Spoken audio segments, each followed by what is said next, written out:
प्रस्तुत है मुंशी प्रेमचंद की कहानी कफन। झोपड़े के द्वार पर बाप और बेटा दोनों एक बुझे हुए अलाव के सामने चुपचाप बैठे हुए थे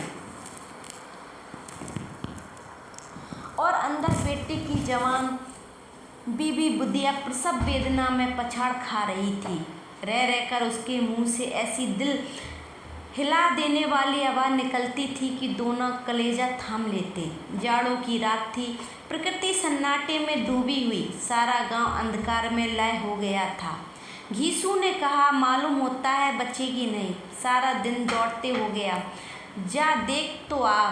माधव चिढ़कर बोला, मरना ही है तो जल्दी मर, क्यों नहीं जाती, देख कर क्या करूं। तू बड़ा बेदर्द है बे, साल भर जिसके साथ सुख चैन से रहा उसी के साथ इतनी बेवफाई, तो मुझसे तो उसका तड़पना और हाथ पांव पटकना नहीं देखा जाता। चमारों का कुनबा था और सारे गांव में बदनाम। घीसू एक दिन काम करता तो 3 दिन आराम करता। माधव इतना कामचोर था कि आधे घंटे काम करता और घंटे भर चिलम पीता, इसलिए उन्हें कहीं मजदूरी नहीं मिलती थी। घर में मुट्ठी भर भी अनाज मौजूद हो तो इनके लिए काम करने की कसम थी। जब 2-4 फाके हो जाते तो घीसू पेड़ पर चढ़कर लकड़ियां तोड़ लाता और माधव बाजार से बेच लाता। जब तक वह पैसे रहते दोनों इधर उधर मारे मारे फिरते। गांव में काम की कमी न थी, किसानों का गांव था, मेहनती आदमी के लिए 50 काम थे, मगर इन दोनों को उसी वक्त बुलाते जब 2 आदमियों से एक का काम पाकर भी संतोष करने के सिवा कोई चारा ना होता। अगर दोनों साधु होते तो उन्हें संतोष और धैर्य के लिए संयम और नियम के बिल्कुल ज़रूरत ना होती। यह तो इनकी प्रकृति थी। विचित्र जीवन था इनका। घर में मिट्टी के 2-4 बर्तन के सिवा कोई संपत्ति नहीं। फटे चीथड़ों से अपनी नंगता को ढकते हुए जिए जाते, संसार की चिंताओं से मुक्त, कर्ज से लदे हुए, गालियां भी खाते, मार भी खाते, मगर कोई गम नहीं। दिन इतनी की वसूली की बिल्कुल आशा न रहने पर भी लोग इन्हें कुछ न कुछ कर्ज दे देते थे।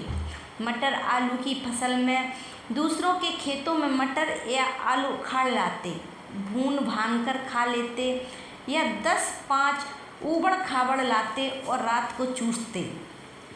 घीसू ने इसी आकाशवृत्ति से 60 साल की उम्र काट ली थी।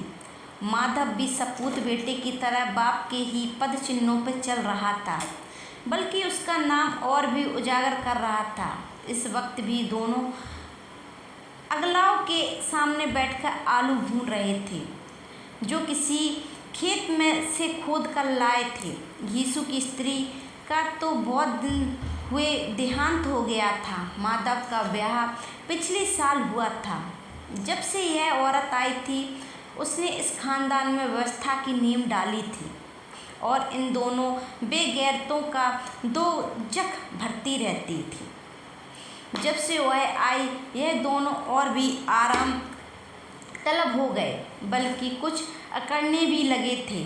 कोई कार करने को बुलाता तो निर्वाज्य भाव से दुगनी मजदूरी मांगते। वहीं औरत आज प्रसव वेदना से मर रही थी और यह दोनों इसी इंतजार में थे कि वह मर जाए तो आराम से सोएं।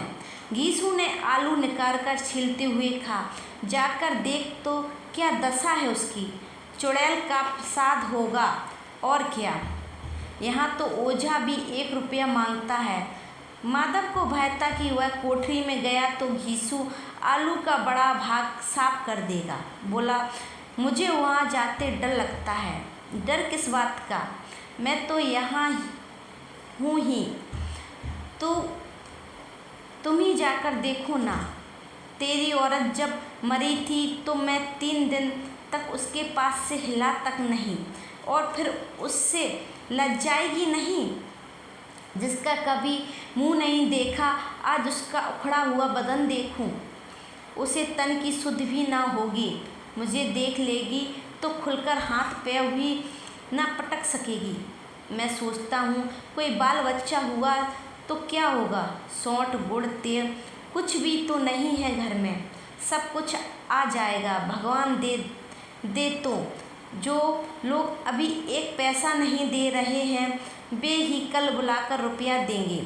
मेरे 9 लड़के हुए, घर में कभी कुछ न था मगर भगवान ने किसी न किसी तरह बेड़ा पार ही लगाया। जिस समाज में रात दिन मेहनत करने वालों की हालत उनकी हालत से कुछ बहुत अच्छी ना थी, और किसानों के मुकाबले वे लोग जो किसानों की दुर्बलता से लाभ उठाना जानते थे कहीं ज़्यादा संपन्न थे। वहाँ इस तरह की मनोवृत्ति का पैदा हो जाना कोई अचरज की बात ना थी। हम तो कहेंगे घीसू किसानों से कहीं ज़्यादा निर्विचारवान था और किसानों के विचार शून्य समूह में शामिल होने के बदले बैठकबाजों की कुष्ठित मंडली में जा मिला था। हाँ, उसमें यह शक्ति न थी कि बैठकबाजों के नियम और नीति का पालन करता है, इसलिए जहाँ उसकी मंडली के और लोग गांव के सरगना और मुखिया बने हुए थे उस पर सारा गांव उंगली उठाता था। फिर भी यह उस तस्कीन तो थी ही, अगर वह फटे हाल है तो कम से कम उस किसानों की सी जी तोड़ मेहनत तो नहीं करनी पड़ती। उसकी सरलता निहिरता से दूसरे लोग बेजा फायदा तो नहीं उठाते। दोनों आलू निकाल कर जलते जलते खाने लगे। कल से कुछ नहीं खाया था, इतना सब्र न था कि ठंडा हो जाए। कई बार दोनों की जबानें जल गईं। छिल जाने पर आलू का बाहरी हिस्सा जबान हलक और तालू को जला देता और उस अंगारे को मुंह में रखने से ज़्यादा खैरियत इसी में थी कि वह अंदर पहुंच जाए। वहाँ उसे ठंडा करने के लिए काफ़ी सामान थे, इसलिए दोनों जल्द निकल जाते। हालांकि इस कोशिश में उनकी आंखों से आंसू निकल आते। सवेरे माधव ने कोठरी में जाकर देखा तो उसकी स्त्री ठंडी हो गई थी। उसके मुंह पर मक्खियां भिनक रही थीं, पथराई हुई आंखें ऊपर टंगी हुई थी, सारी देह धूल से लथपथ हो गई थी। उसके पेट में बच्चा मर गया था। माधव भागा हुआ घीसू के पास आया, फिर दोनों जोर जोर से हाय हाय करने और छाती पीटने लगे। पड़ोस वालों ने यह रोना धोना सुना तो दौड़े हुए आए और पुरानी मर्यादा के अनुसार इन अभागों को समझाने लगे, मगर ज़्यादा रोने पीटने का अवसर न था। कफन की और लकड़ी की फिक्र करनी थी। घर में तो पैसा एक इस तरह गायब था जैसे चील के घोंसले में मांस। बाप बेटे रोते हुए गांव के जमींदार के पास गए। वह इन दोनों की सूरत से नफरत करते थे, कई बार इन्हें अपने हाथों से पीट चुके थे। चोरी करने के लिए वादे पर काम न आने के लिए पूछा, क्या हुआ बे घिसुआ, रोता क्यों है? अब तो तू कहीं दिखलाई भी नहीं देता, मालूम होता है इस गांव में रहना ही नहीं चाहता। घीसू ने जमीन पर सिर रखकर आंखों में आंसू भरे हुए कहा, सरकार बड़ी विपत्ति में हूँ। माधव की घरवाली रात को गुजर गई। रात भर तड़पती रही सरकार। हम दोनों ने उसके सिरहाने बैठे रहे, दवा दारू जो कुछ हो सका सब किया। मुर्दा वह हमें दगा दे गई। अब कोई एक रोटी देने वाला भी न रहा मालिक, तबाह हो गए, घर उजड़ गया। आपका गुलाम हूँ, अब आपके सिवा कौन सी उसकी मिट्टी पाल लगाएगा? हमारे हाथ में तो जो कुछ था वह सब तो दवा दारू में उड़ गया। सरकार की ही दया होगी तो उसकी मिट्टी उठेगी। आपके सिवा किसके द्वार पर जाऊं? जमींदार साहब दयालु थे, मगर घीसू पर दया करना काले कंबल पर रंग चढ़ाना था।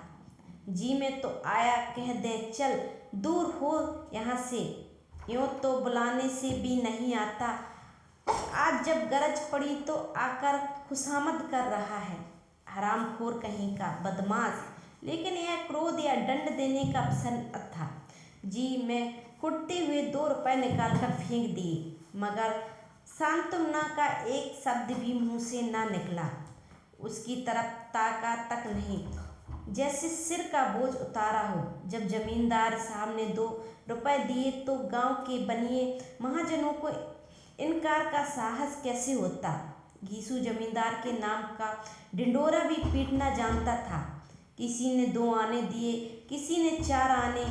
1 घंटे में घीसू के पास 5 रुपए की अच्छी रकम जमा हो गई। कहीं से अनाज मिल गया, कहीं से लकड़ी, और दोपहर को घीसू और माधव बाजार से कफन लाने चले गए।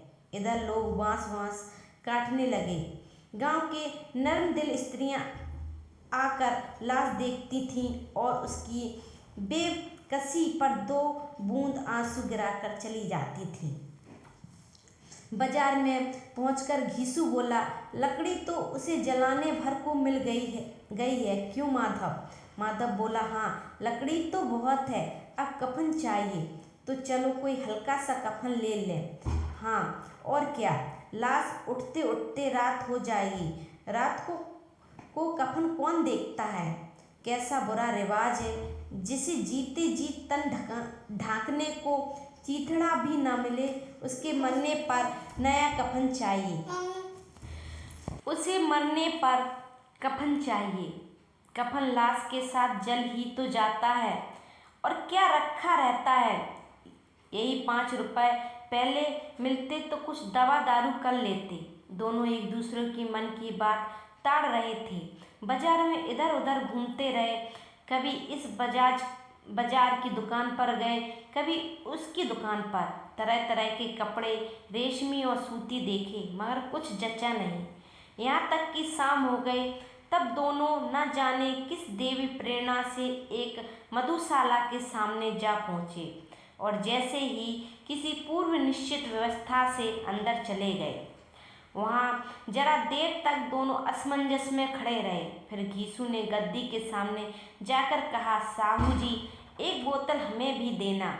उसके बाद कुछ चखना आया, तली हुई मछली आई और दोनों बरामदे में बैठकर शांतिपूर्वक पीने लगे। कई कुंजियाँ ताबड़तोड़ पीने के बाद दोनों सरूर में आ गए। घीसू बोला, कफन लाने से क्या मिलता, आखिर जल ही तो जाता, कुछ बहू के साथ तो न जाता। माधव आसमान की तरफ देखकर बोला, मानो देवताओं को अपनी निष्पापता का साक्षी बना रहा हो। दुनिया का दस्तूर है, नहीं लोग भावनाओं को हजारों रूप क्यों दे देते हैं। कौन देखता है परलोक में मिलता है या नहीं। बड़े आदमियों के पास धन है, फूकें, हमारे पास फूकने को क्या है। लेकिन लोगों को जवाब क्या दोगे? लोग पूछेंगे नहीं कफन कहाँ है। घीसू हंसा, अबे कह देंगे रुपया कमर से खिसक गए, बहुत ढूंढा मिले नहीं। लोगों को विश्वास न आएगा, लेकिन फिर वही रुपए देंगे।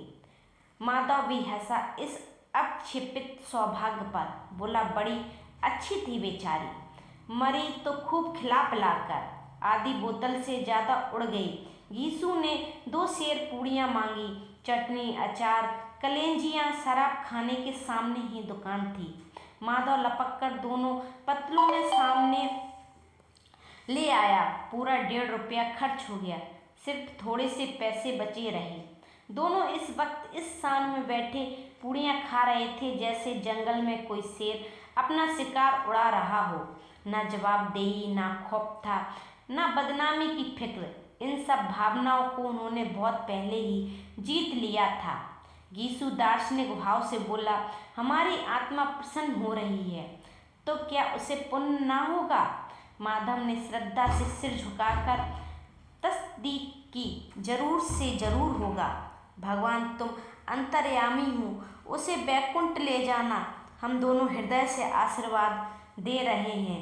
आज जो भोजन मिला है वह कभी उम्र भर ना मिला था।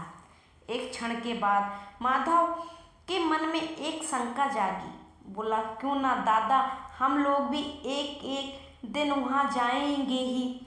घीसू ने इस भोले भाले सवाल का कुछ उत्तर न दिया। वह परलोक की बातें सोचकर उस आनंद में बाधा न डालना चाहता था जो वहाँ हम लोगों से पूछें कि तुमने हमें कफन क्यों नहीं दिया तो क्या कहोगे? कहेंगे तुम्हारा सर। पूछेगी तो जरूर, तू कैसे जानता है कि उसे कफन ना मिलेगा? तू मुझे ऐसा गधा समझता है? 60 साल क्या दुनिया में घास खोदता रहा हूँ, उसका कफन मिलेगा और बहुत अच्छा मिलेगा। माधव को विश्वास न आया। बोला, कौन देगा? रुपए तो तुमने चट कर दिए। वह तो मुझसे पूछेगी, उसकी मांग में तो सिंदूर मैंने डाला था। कौन देगा? बताते क्यों नहीं? वही लोग देंगे जिन्होंने अब की दिया है। हाँ, अब की रुपए हमारे हाथ न आएंगे। ज्यों ज्यों अंधेरा बढ़ता था, सितारों की चमक तेज होती थी, मधुशाला की रौनक भी बढ़ती जाती थी। कोई गाता था, कोई डीक मारता था, कोई अपने संगी के गले में लिपटा जाता था, कोई अपने दोस्त के मुंह में कुल्हड़ लगा देता था। वहाँ के वातावरण में सरूर था, हवा में नशा। कितने तो यहाँ आकर एक चुल्लू में मस्त हो जाते थे। शराब से ज़्यादा यहाँ की हवा उन पर नशा करती थी। जीवन की बाधाएं यहाँ खींच लाती थीं और कुछ देर के लिए यह भूल जाते थे कि वे जीते या मरते या ना जीते ना मरते। और यह दोनों बाप बेटे अब भी मज़े ले लेकर चुस्कियाँ ले रहे थे। सबकी निगाहें इनकी ओर जमी हुई थी। दोनों इतने भाग्य की बलि हैं।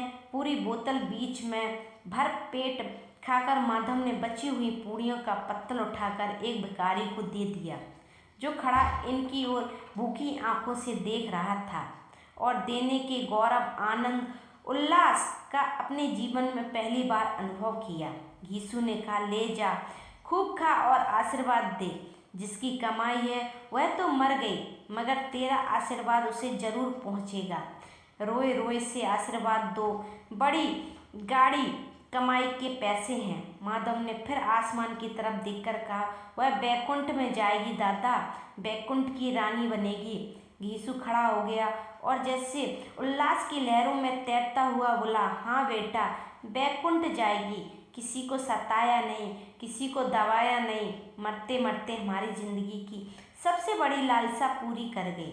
वह ना बैकुंठ जाएगी तो क्या ये मोटे मोटे लोग जाएंगे जो गरीब के दानों दोनों हाथों से लूटते हैं और अपने पाप को धोने के लिए गंगा में नहाते हैं और मंदिरों में जल चढ़ाते हैं।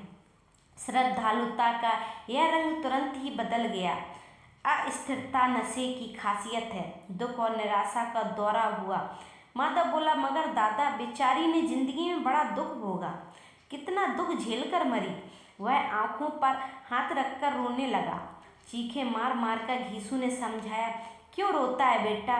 खुश हो कि वह माया जाल से मुक्त हो गई, जंजाल से छूट गई। बड़ी भाग्यवान थी जो इतनी जल्द माया मोह के बंधन ने तोड़ दिए। और दोनों खड़े होकर गाने लगे, ठगनी क्यों ना नैना छमकावे, ठगनी।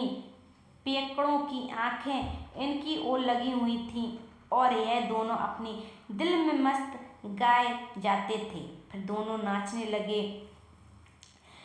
उछले भी, कूदे भी, गिरे भी, मटके भी, भाव भी बताए, अभिनय भी किए और आखिर नशे में मदमस्त होकर वहीं गिर पड़े।